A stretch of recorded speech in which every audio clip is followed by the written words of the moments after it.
This episode of Nintendo Expansion Pass is brought to you by, well, you. If you want to learn how to support our family of podcasts, head over to patreon.com/bossrushmedia or search for us on the Patreon app on your smart device. Thanks for helping us build something better.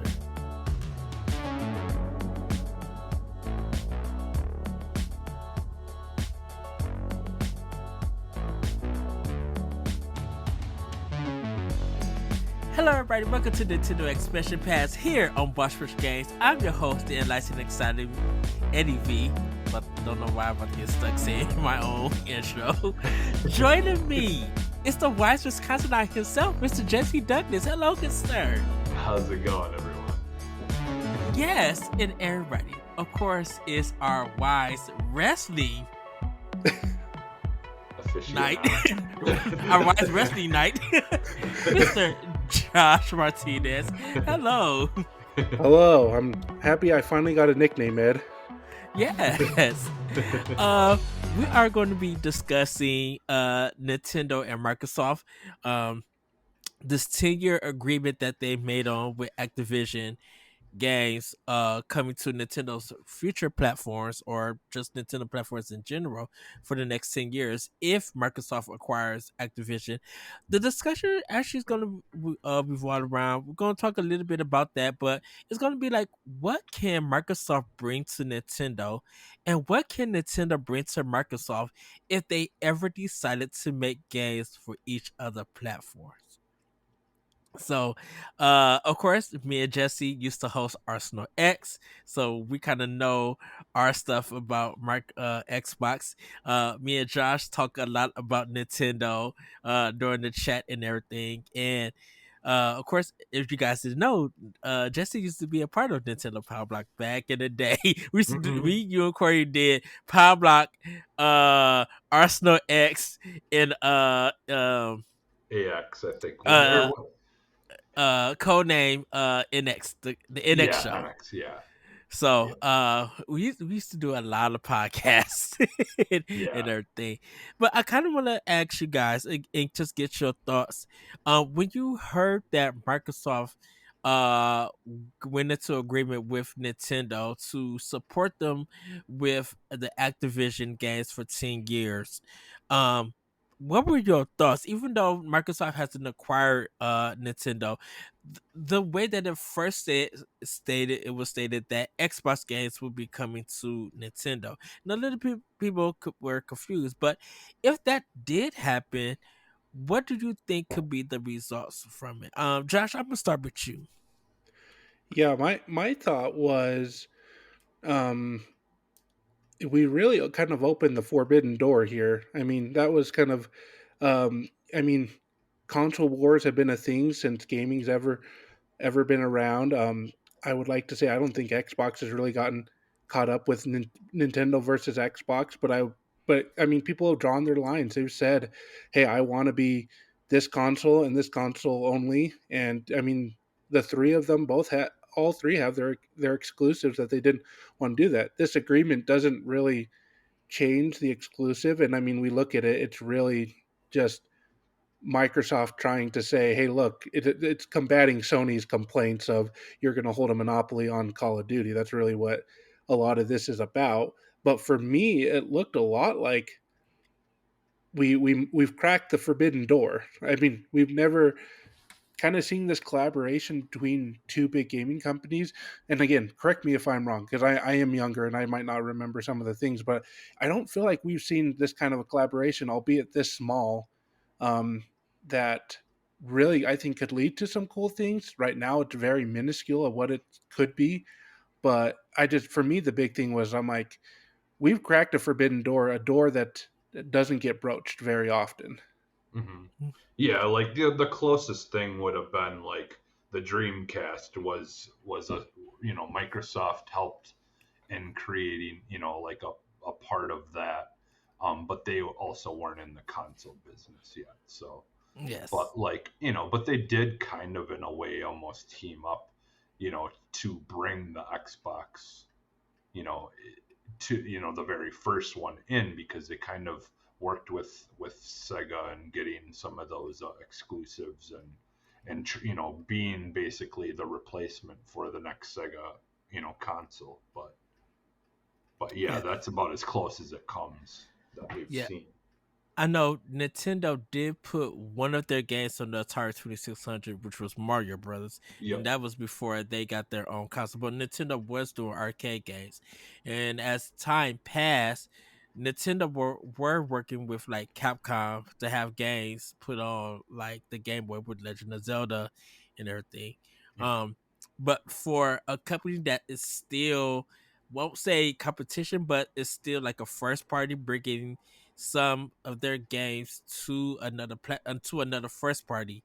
Yeah. This would be the first one, because Sega didn't bring their games to Nintendo until they went out of business. Now, there is some kind of like weirdness with it because Shinobi was a game done, I think, by Sega that was on the Sega Master System, and somehow Tengen, which was I think a side company of Namco, they were able to bring Shinobi on the Nintendo platform, even though they weren't supposed to.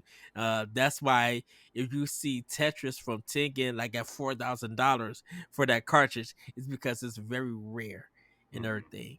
So it's kind of weird, not weird, but it's really exciting to see that Microsoft is somehow supporting Nintendo in this manner. And I know that for us as Nintendo players, we thought that with them acquiring ZeniMax with Bethesda, that there would still be some games that Microsoft would be like, yeah, we could still put this on Nintendo, but there was a cutoff after I believe the Wolfenstein game with the two girls. Like I think that was like the last one from them and Hmm. everything. So it's kind of surprising to see that they will go into this agreement for Call of Duty. Now, I will say that from a lot of Nintendo viewpoints, they weren't asking for Call of Duty, but to get Crash and Tony Hawk and um some of the Blizzard games and stuff to be on Nintendo platform day and date. That's kind of exciting for a lot of people because like those are the games that I think more people will prefer on Nintendo's platform than just Call of Duty, you know. Um, but I think that's kind of my viewpoint. Like that's a big thing, and I gotta say, I think ever since Minecraft, with Microsoft being on Nintendo's platform, that has opened up huge doors because you know Sakurai put Steve from Minecraft in Smash Brothers. Like as crazy as that seems, I'm like Hmm. that's literally cool. And then Nintendo allowing Microsoft to make Mario content for Minecraft for Nintendo. Like, Hmm. and I could see at some point in time that Nintendo actually let Microsoft put some of their stuff on their platform. But it and and it could be cosmetics or whatever. And if that happens, if that works, I think it's not a merger, but I think that's good business for Microsoft itself because man, to have a Mario Kart level in the Forza Horizon 6 or something would be bunkers. Hmm. Yeah, that would be kind of neat. Or even just have like where you could get like all the different Mario Kart carts from, like where you can like actually have them as Hmm. uh as cars that you can unlock and stuff like that would be neat. Well, But I I mean, See, oh, oh, go ahead. sorry. oh. I was going to say, remember back when Soul Calibur 2 came out and Link showed up in that, how much everybody Hmm. lost their minds about that? I mean, people go crazy for when Nintendo stuff shows up in there. And coming into Soul Calibur, that was such an explicit um, version of Nintendo. There wasn't any illusions like you saw in old Final Fantasy games or old Dragon Quest games. Like this was straight up Link in Soul Calibur. If you have this kind of thing and this bridge going on in the future, like people are gonna like that's it makes a lot of business sense for Microsoft to want to be in bed with Nintendo because they can put some of these assets into their games and people will eat it up. I mean, that's a big it. Like, I remember I was a kid and I lost my mind when Link was in there. I would lose my mind if I saw random Nintendo stuff in like you said, in a Forza game or in any other kind of Microsoft exclusive. Hmm. Yeah, it is. It like just from Soul Calibur 2 and Nintendo having that kind of relationship. Like Sakurai could have went with any other developer to make Smash Brothers, but yet he went to Bandai Namco.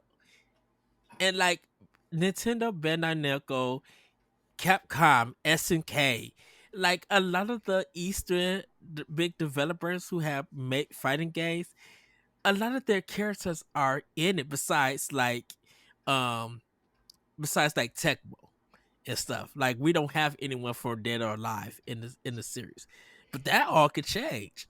You know, Konami don't have no fighters, but yet Silent Snake is in there. Like that's crazy and I stuff. wanna I wanna see a Metroid Prime Doom crossover.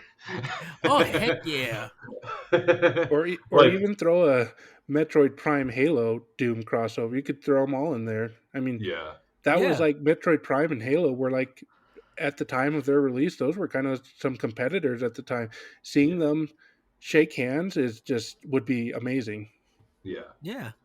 I just It's oh go ahead, Jesse. Oh, I was just gonna say, yeah, because I could just see like like the whole mother brain like floating around, like Doom style, how they have all the the the enemies just kind of all over. Like I could see stuff like that, and like Goodness. it would be kind of cool, just like or like there's like have like mutations of the characters from both games that are a mixture of the characters from the two different games and things like that.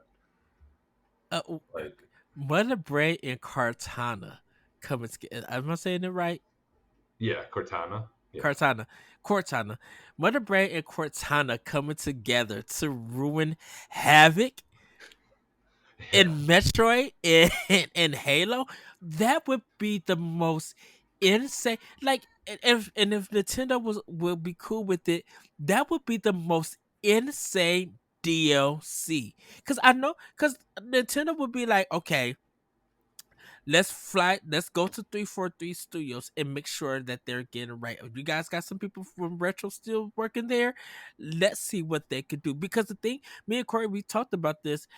I literally feel like Microsoft could learn a lot of development tools in making games and stuff from Nintendo, and Nintendo could learn about Microsoft's online functionality to help Hmm. each other.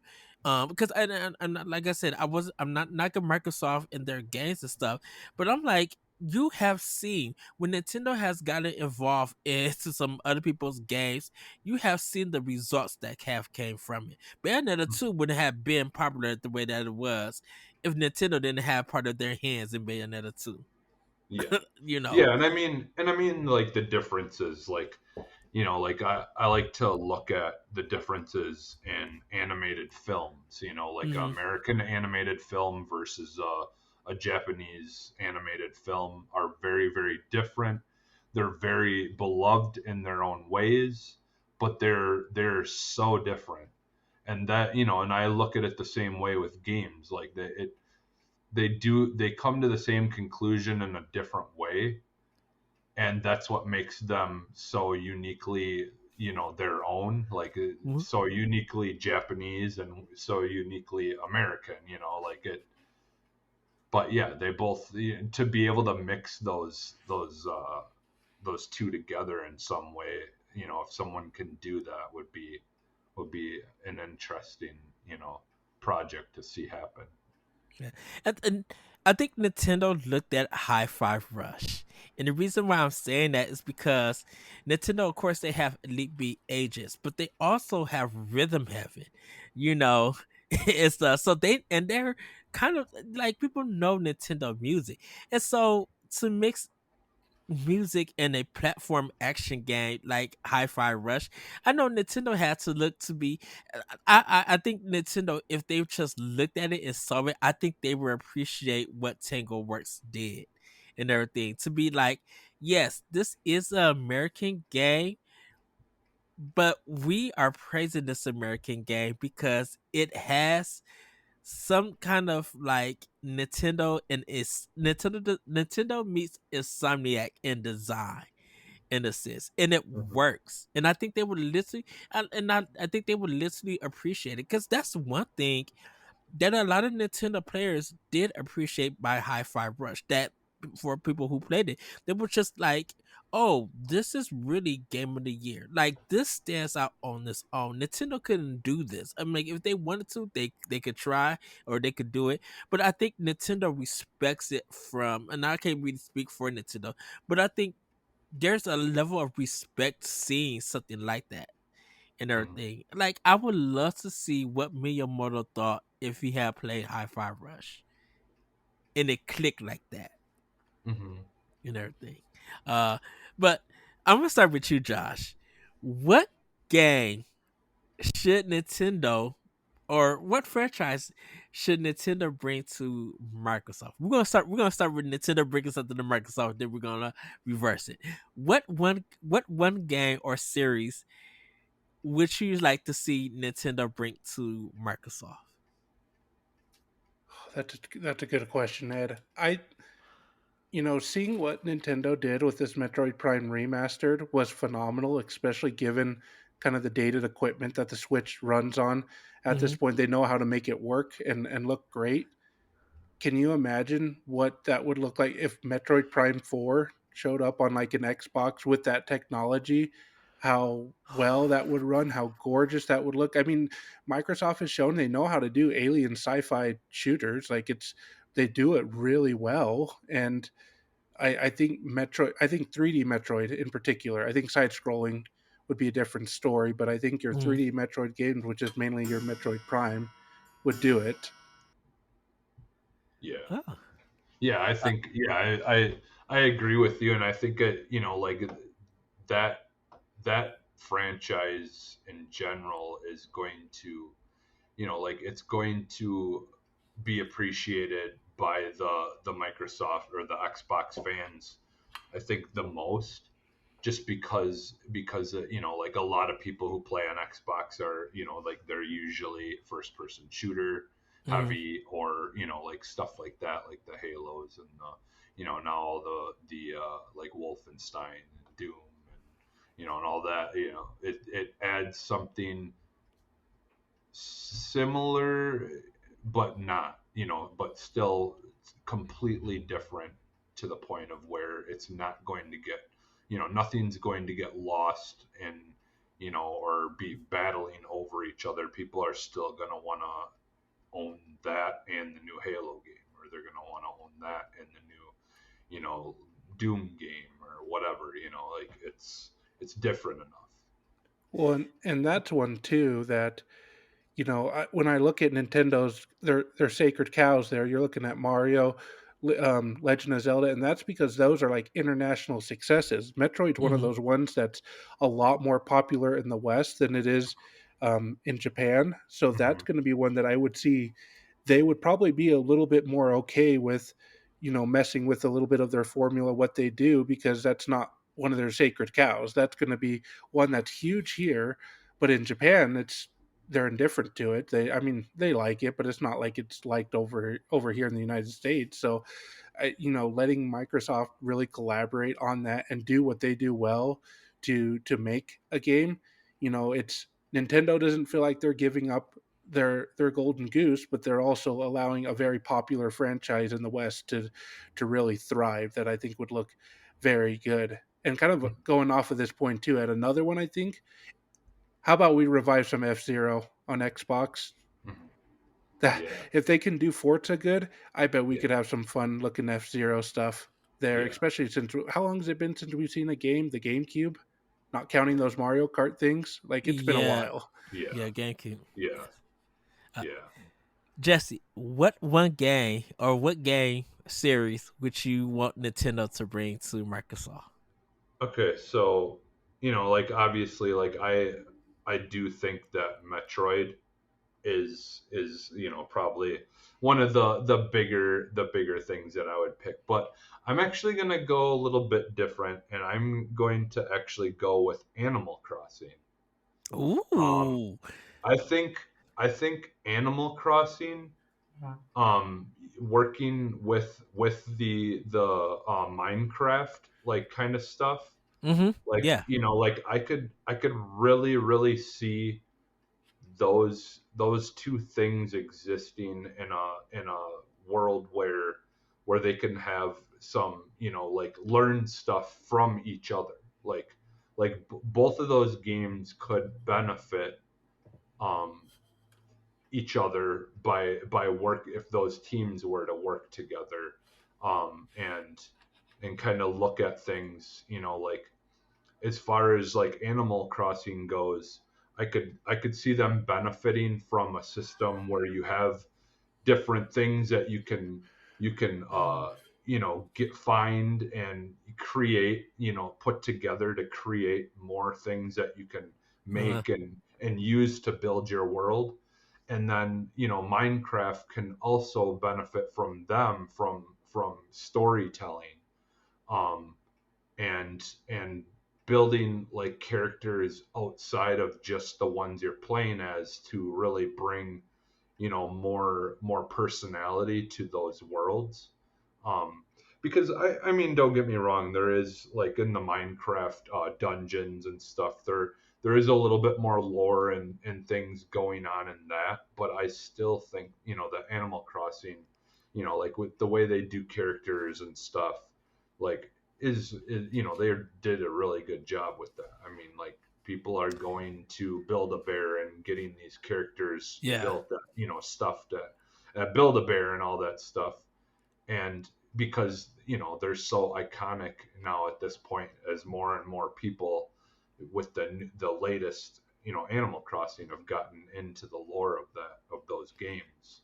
Man, um if Nintendo had Animal Crossing DLC for Minecraft, how quick would Microsoft's infrastructure for their store crash? Like yeah, I like to call it the Ryu crash, because when yeah. Ryu got announced for Street Fighter during that E3, the eShop crash for 2 days. Man, that will and I wouldn't say that, oh, they should just put it on Game Pass. No, if Nintendo said, hey, here's some Animal Crossing DLC for $9.99 that you guys get. Um it's Xbox exclusive for 1 whole year before it comes to Switch. Like, we'll hold off. And Yeah. anyone who has Nintendo Expression Online, you'll get it for free. Well, and they could Like, do the whole like, so people who play Fortnite, like mhm, Fortnite has been really good about bringing all this different content into the game. yeah, And then they have these worlds, these fan created maps and things like that, but it's they're created by the company, um, by the creators of Minecraft or of yeah, Fortnite, where you can go and they have a special world that's like uh, built around maybe some characters or whatever that they've introduced that are new or whatever. And I could see them doing that in Minecraft, having a world or a map that you could go to, where they would introduce the characters from Animal Crossing, and like have like their version of an Animal Crossing world, and have like the houses and things like that you can go to and visit with these Animal Crossing characters and get to know them and learn about them, and then like have the DLC kind of um, based around wanting people to go to this map to go visit the characters and learn about them, mhm, and even like maybe even do some story building in there, where you're learning about the lore, but you're also learning about why these two worlds are coming together. Something like that. Like I could see a lot of potential with that. Like it's just like when you have games like that, where people, chances are the people who enjoy playing Minecraft or did enjoy playing Minecraft that have gotten mhm, older probably play Animal Crossing now, and it's almost like a little bit more grown up version of that in some ways. mhm. Like a little bit more advanced in some ways, but not in others. And that's why I was saying, like, I think the two of those companies could learn from each other a lot. Yeah. Well, and Well, kind for of adding into go that ahead, too. just Josh. Sorry, I was saying adding into that. If Animal Crossing is one of those franchises that's very quietly would be very benefited from having a good online structure, having good Mhm. internet access. Because I'm in a couple of Animal Crossing groups on Facebook, and I hear the people talk. They go visit each other's islands, but as far as I'm aware, it's kind of in a limited capacity. If you could open up that internet um, bandwidth and Mm, use some of the things that Microsoft does well, being a computer company, that would make Animal Crossing such a it would really open up a lot of things there to online playability, further than where it's at right now. And I think DLC and crossovers are a great approach. I also think that it would be ripe for some very good technical upgrades that Nintendo just doesn't offer. And Animal Crossing is one that it's got a very deep following. The people who love this game really love this game, and being able to further enhance online capabilities for them would just be such a game changer for that franchise and its fans. If you want to be a Patreon producer, head on over to Patreon, patreon.com/BossRushMedia, and find out which tier is right for you. Our Patreon producers at the $5 tier or higher for this month are Adriel Munger, Austin Campbell, Celeste Roberts, Christian S., Sana Dierig, Francisco Santillan, and Rebecca Jewell. Thank you for your continued support. Well, for me, I'm choosing Eternal Darkness and Ninja Theory doing the development. And the reason why I say this because Ninja Theory, of course, Hellblade. They know how to tell the story. They know how to make a world look gorgeous and yet creepy. And I can't wait for Hellblade 2. But I could just see them going all in on the Eternal Darkness 2. Like, of course, the psychotic thing on what they learned from Hellblade, like how do they incorporate this, and then just building a world that looks a house that looks insane and scary and creepy, playing on lights, playing on shadow. As much as Nintendo, I love Nintendo doing the Luigi's Mansion games. Like I love that scary. Tecmo is fine doing their stuff with the Fatal Frame series. But Mhm. I feel like Microsoft needs horror.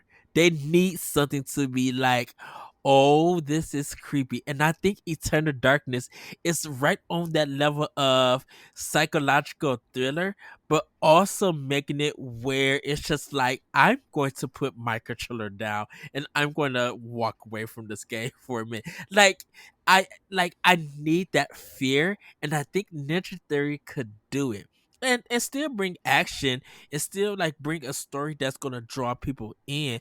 But I think it would be literally a new direction. And I know they're working on a new game along with Hellblade 2, but I could just see them taking Eternal Darkness, doing Eternal Darkness 2, and just going insane with this game. Uh, I think it will put the discussion of Microsoft's first party lineup in a whole different discussion, like a whole different line. To be like, Microsoft released all of these games that Nintendo allowed them to make.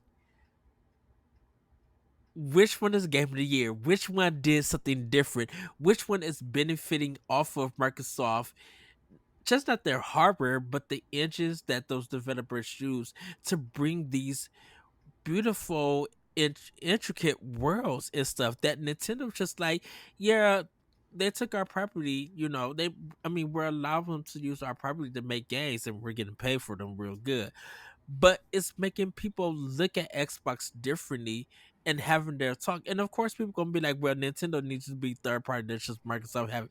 No, Nintendo is letting them use probably properties that they're not saying that they're not interested in anymore, but they just don't have a design idea from them. And I think Microsoft, if they had their hands on it, they could come up with an idea. They could rip something up, and Nintendo is going to oversee it. Where there may be some battles here and there, but Nintendo's gonna be like, we want you guys to make sure that you're designing a game and not designing something to look flashy. You know, like we want our step of approval and quality, but we want it to be at a point where people are talking more about the game than more than about how the game looks and everything. And I feel Yeah. like Eternal Darkness could give them that leeway. And if Nintendo told Platinum Games, do whatever y'all want in Bayonetta 2. In fact, this Princess Peach outfit, it's not sexy enough. Make it sexy. Nintendo allowed Platinum to do that, and then went on their merry way to make the games that they make and stuff. And I think they could let Microsoft do that. But then it comes to, what Microsoft games can Nintendo have to put on their platform? Jesse, I'm gonna start with you. What Microsoft game would you give to Nintendo for Nintendo to go all out in? Okay, so I was gonna kind of mention this just because I'll be honest, I'd have to think a little bit more, but what about Fusion Frenzy? Fusion Frenzy, Fusion Frenzy. Well, because I was thinking like that would be kind of fun if they brought Mario Party to Xbox and had a Mm. Fusion Frenzy Mario Party crossover. But um, let's see, an Xbox to Nintendo. Well, I mean, Ori's already been over there. But the thing with Ori is that Microsoft doesn't own Moon Yeah, Studios, yeah, so yeah. Um, hmm. Well, I I would like to see them do either well, probably Gears. I think Gears of War, bringing something Gears of War hmm. over would probably be, because like I don't know why, but for some reason Gears of War to me seems like a franchise that would do better in Japan. I think because of the story. Yeah. I think the story line and kind of everything, that it's about, especially the most recent, Gears. I just think that franchise would do better over there than like Halo or something. But yeah, that's what I would go with. Gears of War. All right. What about you, Josh? What Microsoft game or series would you give to Nintendo just to go all in? So I might show my Xbox ignorance a little bit here, but I think I'm going to dig a little bit deep here. This one came to mind just from the fact of how big of the Switch has become a really big RPG machine, both Mm-hmm. in terms of retro games as well as some new ones. I think it'd be cool to see Fable show up on Nintendo consoles a Yeah, little bit more. Really? I think yeah, so because I mean the Switch is just shown right now, and whatever we do in the future, Nintendo's found that niche that I own a PlayStation 5, but my Switch is where all my RPGs, my JRPGs, all those titles are there. And Fable being an action RPG game, one that really I'm looking at the list here. The last game we had was really a while ago. Where was it? 2017. Fable Fortune came out. There's one that's on the horizon that still doesn't have a date attached to it. But I mean, you go Mm-hmm. back to the 2004, 2005 Fable, The Lost Chapters, bringing those back, maybe developing new games into there. I mean, Nintendo has really shown how well they play with these RPG franchises. Yeah, they don't have Final Fantasy, but I mean, Dragon Quest got one of its best iterations for 11 on the Switch. Yeah, it had its hardware limitations, but that was the version that a lot of people were pointing to and saying this was a very good version of what a lot of people have argued is one of the best Dragon Quest games. If you bring Fable into that, then I think that could be a really big game changer there. And that's also me digging for an answer because I look at the list and I just, as the hardware sits, I think Nintendo would be hard pressed to pull over some of these franchises like Halo or Forza or something like that. But I look at Mhm. Fable and I think that's something that they could do something well with, especially given what they've helped do with Xenoblade Chronicles. Seeing Fable in that format on the Switch, I think, would be a very good addition to that already stellar RPG lineup. Yeah. Oh, okay. Oh, wow. There, I just Uh, singed your eyebrows, Ed. no, because I thought you was gonna go Lost Odyssey or Blue Dragon. Yeah, those wouldn't be bad, but I think I'm coming from a point of because so growing up, I only owned Nintendo consoles. I mean, Mm. we had a Genesis 3 back in the day. We had an Xbox 360 for all of a month before we got went through two of them that red ringed um, all the time. And then now I have a PlayStation 5. But I Fable was one I was always interested in, so I might be a little selfish on this one, but I do think it would be a franchise that could really find a good spot on Nintendo. But no, Lost Odyssey would be another good one too. Yeah. Oh, wow. Well, for me, I am going to go with Quantum Break. And of course, this is a game by Remedy. And I don't know if Microsoft still owns the rights to it or anything, but I think Nintendo needs a story-driven game with live action TV in it. Like that kind of mixture, that combination, I think would do good on Nintendo. Um, Definitely with Nintendo having a lot of their dramas is, I mean, not Nintendo makes it or anything, but in Japan they have a lot of dramas, and some of their action stuff, like if you go on Netflix and you watch some of their international shows, definitely from Japan or some other parts of Asia, you will see like, oh man, like the lighting, the style, this camera work, I'm like, this could be like literally a video game. And I think with Quantum Break, even though that's so Western and its design, with Remedy, I'm like, I would love to see what would happen if while Quantum Break was happening, if they had another business in Japan, and that gameplay and storyline was like reflecting to where they do meet up, uh and it caused like a Quantum Break 3 or something like that. Like Quantum Break 1 is what happened on in the USA. Quantum Break 2 is what happened that they made this time thing in Japan and stuff. And somehow they both when it gets to the end of Quantum Break, I won't spoil it or anything. They somehow meet up with both protagonists from each other's gang, and then Quantum Break could lead up. Like, just think of how, because Nintendo, you have some great animation. The Star Fox Zero cartoon is so good. The Pikmin show, the little shows are good. They acquired that movie company or that animated company for them to make help probably make shorts and stuff like there. They could Nintendo could go in and have them make some shorts, some commercials or TV parts for Quantum Break 2, you know, and still have retro come in.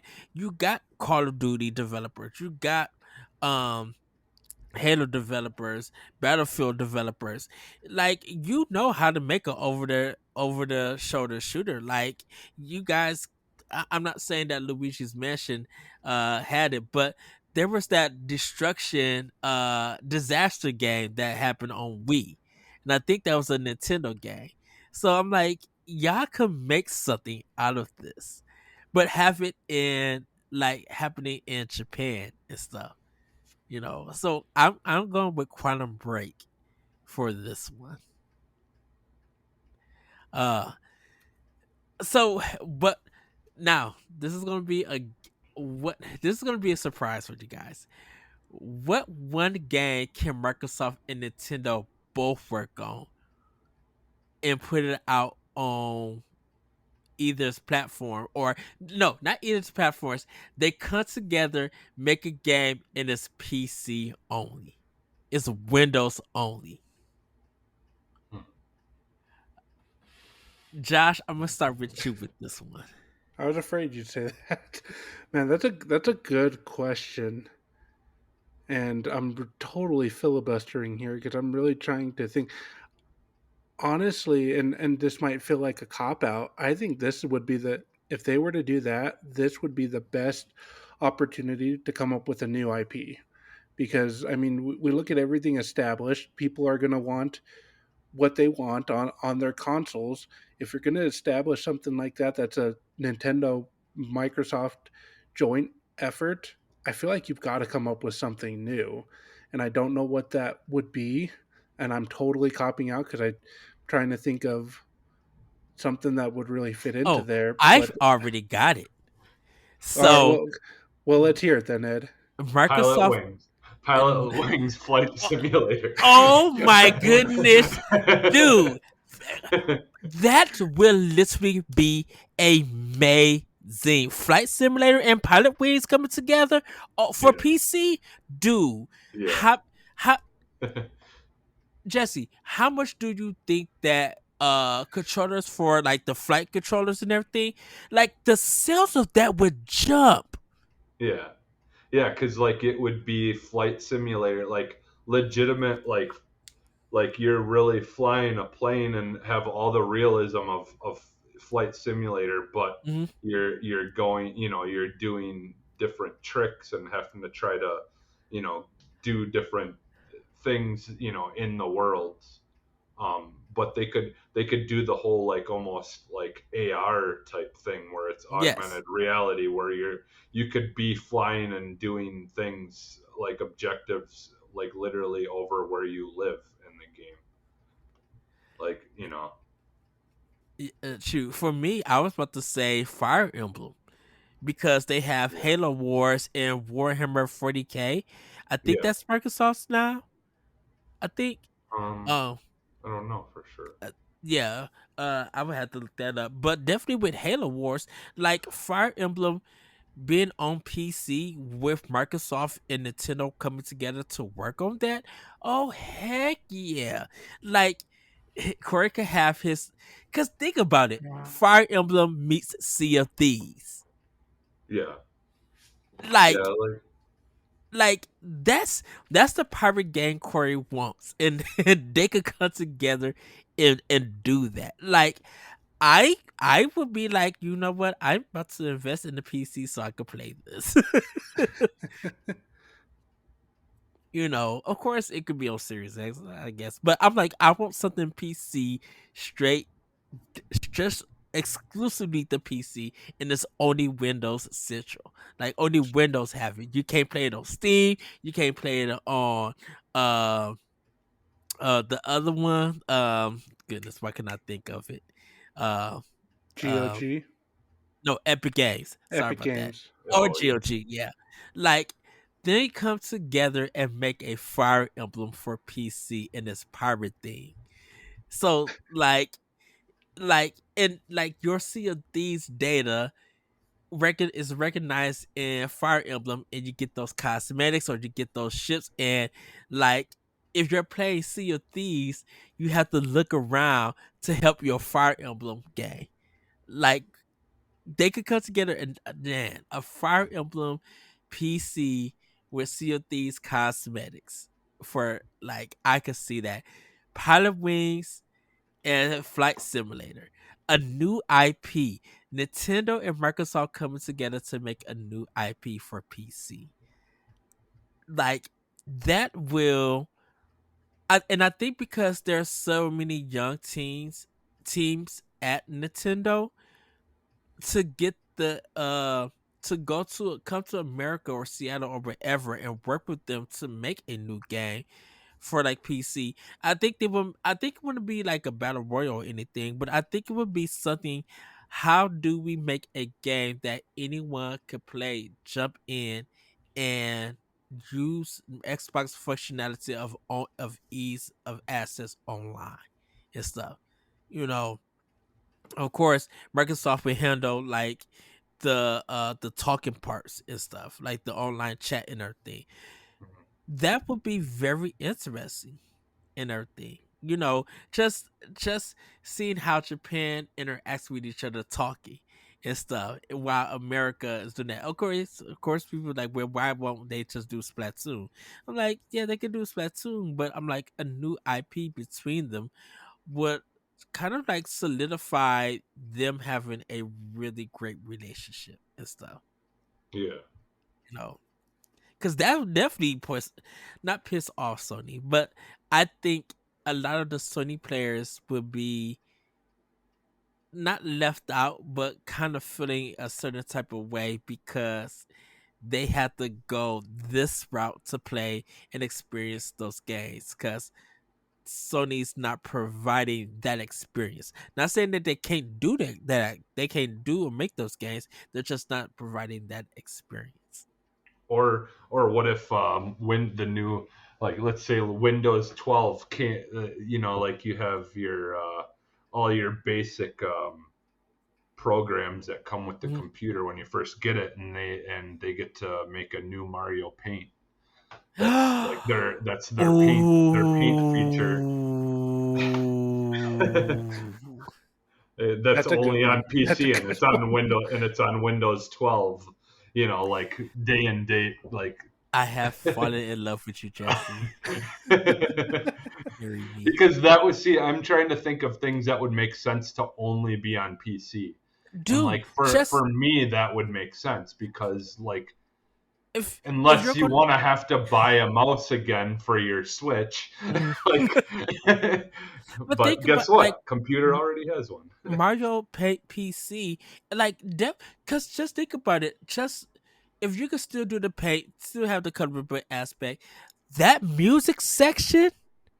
Oh, Hmm. that would be insane to have like that music program along with being able to paint. So, and definitely you could start making movies and things like that, or make something animated with Microsoft's technology. Like that, they could. Clip me back.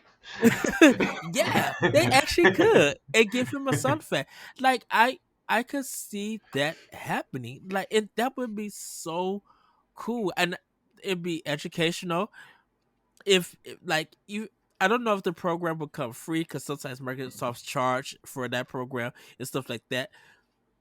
But me and you, Jesse, we was talking about Microsoft doing $100 or $120 a year for all the programs for PC. But it's also like part of Xbox and stuff like there. So Mhm. if you pay that 120 annually per year, you get like Word and Paint and all the special features for their chat stuff and everything. Like, and if part of that was for that add-on or anything, if they did that like Mario Paint PC, heck yeah. People Yeah. it would people will be excited because not only is that something for the family computer, but it's something that kids could get into. And Mhm. like for the people who are developing games and stuff, to have that on there, I think people will be like, oh, this is cool and stuff. Yeah. No, I think those are great ones. And I think I might go a little bit off the deep end here on one that I think would be fun for PC. Do you remember those games in the late 90s, Myst and Riven and the Journeyman Yes. Yeah. project? Yes. I would love to see if Microsoft and Nintendo could work together and create either, bring in those studios or create a similar type of game that's maybe not point and click, just because that kind of gameplay is a little bit archaic, but something that's just like those old school PC games. I mean, we see so many indies just really dive into what the SNES did or the Hmm. NES did. I think if you go on PC, there's a whole world of old point and click games that could really be updated or use newer games into that. I think I look at like a franchise, and I'm really digging back here, so bear with me. But the Journeyman project is such an interesting science Ooh. fiction game that obviously is stuck under Presto Studios. I don't know if it's anywhere in particular, but if you could do something like that, that would be a really cool thing. And maybe you keep it point and click. Maybe you do something that makes the world not be pre-rendered in the Journeyman. background. But Was that 3 game? Did they do 3 games? yeah, so you had the first Journeyman came out, like, we're talking the early '90s. They did Mm-hmm. an updated version, I think, in the mid '90s, and then they released two others that had more. It was more voice actors in it. Because the first Journeyman game was very much you were reading stuff that was updating you on your mission, and the voice acting was very stilted and everything like that. And then you look at a game like Myst, there was nobody said anything in that game. You read everything in that one. Riven, So, there was more, but so yeah. funny thing, Josh.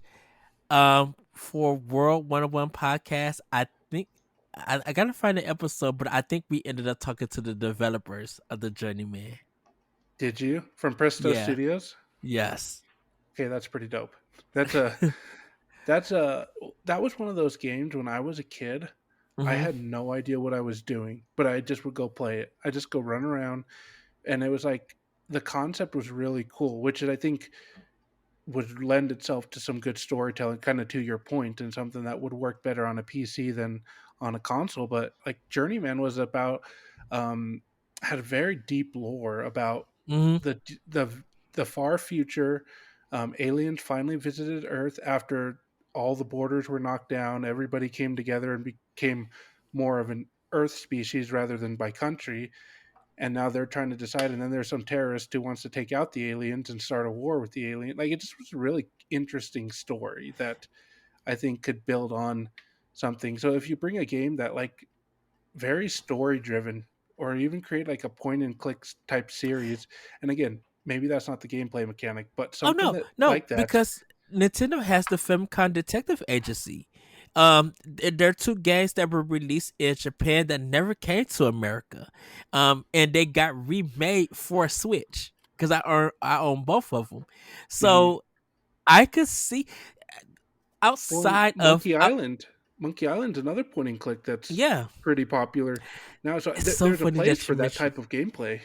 It's so funny that you mentioned the Journeyman because now I'm thinking of a remake of that. Like, if this is gonna sound crazy, Nintendo does the artwork, Microsoft does the development. Let me see Like, where that sits. or if, or like if, like, yeah, I would have to think about, like, how does Nintendo get involved with that? Because if that could happen, I'm down for a Journeyman's remake. And if they want to do point and click, that's completely fine with me. Like, go right ahead. So Just it thinking, looks like the developer is Presto Studios Mhm. and What you various thinking of, pub. Jesse? oh, he can finish first. I'll say it later. Oh, I just was Okay. saying there's a couple of different publishers: Bandai, Sanctuary Woods, and Red Orb Entertainment all help publish it. I Okay. don't know if Presto Studios still does. Okay, they closed. Yeah, they shuttered in 2002. So that's an IP that's just kind of sitting around right now. Yeah. Okay, Jesse, what would you say? Well, I was just trying to think of old school like games that used to come, on Microsoft, like on Windows or whatever, like when you'd get the PC or whatever. Hmm. And what if they did a Bomberman Minesweep Oh game? my goodness. Even though that's Konami, I'm Yeah, down for no, that. I yeah. would love that. That would probably be cool and everything. Uh, but everybody, that's gonna be it for Nintendo Pop Like Expansion Pass. Thank you, Jesse. Thank you, Josh. You guys have blown my mind because now I'm thinking of seeing all your games that you guys talked about and brought to the table happening because like I said, I mean Nintendo and Microsoft fans would definitely benefit from that. It would do something to the industry and the way that we look at games when two first party companies come together to make it. Now, for the business side, that's very up in the air because one could be successful, one might like actually fall. But to get the idea of games like that happening on each other's platforms and them just working, not saying that it can never happen or anything. What you thinking of, Jesse? I was just thinking of another one. Like, I would actually like to see Sea of Thieves and Pokemon have a crossover, and like where you could have like the different Pokemon coming out of the water while you're out in your ship and stuff. Oh wow. Be like, hey, matey, what the heck is that? The one fish that doesn't fight? Instead of cannonballs, you'd be shooting Pokeballs. Oh wow. Shooting Voltorbs. But yes, everybody, as wild and as imaginative as it is, I think Nintendo and Microsoft, I really hope they continue to have a great partnership. Hopefully, if they ever decide to make games for each other or put some Nintendo games on PC, I hope Microsoft is there to help them, and vice versa. I hope Nintendo's there to help Microsoft, like really help and create some games and stuff, and just to learn from them, to be like, man, they really, this is how they think outside the box of design. We should incorporate that, not steal it, but just like let that influence us or encourage us to make games better and everything. So but thank you, Jesse, thank you, Josh. Everybody, we will see you next time on Nintendo Expansion Pass. Bye, everybody. Bye. Bye. Nintendo Expansion Pass is part of Nintendo Power Block and is a product of Boss Rush Media LLC. The show is recorded from our headquarters in Akron, Ohio, and is hosted by me, Edward Varnell. My co-host is Corey Deary. You can find Corey at I am Corey in HD on Twitter and Instagram, as well as hosting the Boss Rush Podcast and Tower Casuals, the Destiny Podcast. Follow Expansion Pass as part of Nintendo Power Block and on all social media platforms at Power Block Podcast. You can also follow Boss Rush Media and Boss Rush Network on all major social media platforms. Join the Boss Rush Network Discord and Facebook groups to interact with other friends and fans. Thanks for listening, and we'll see you next time.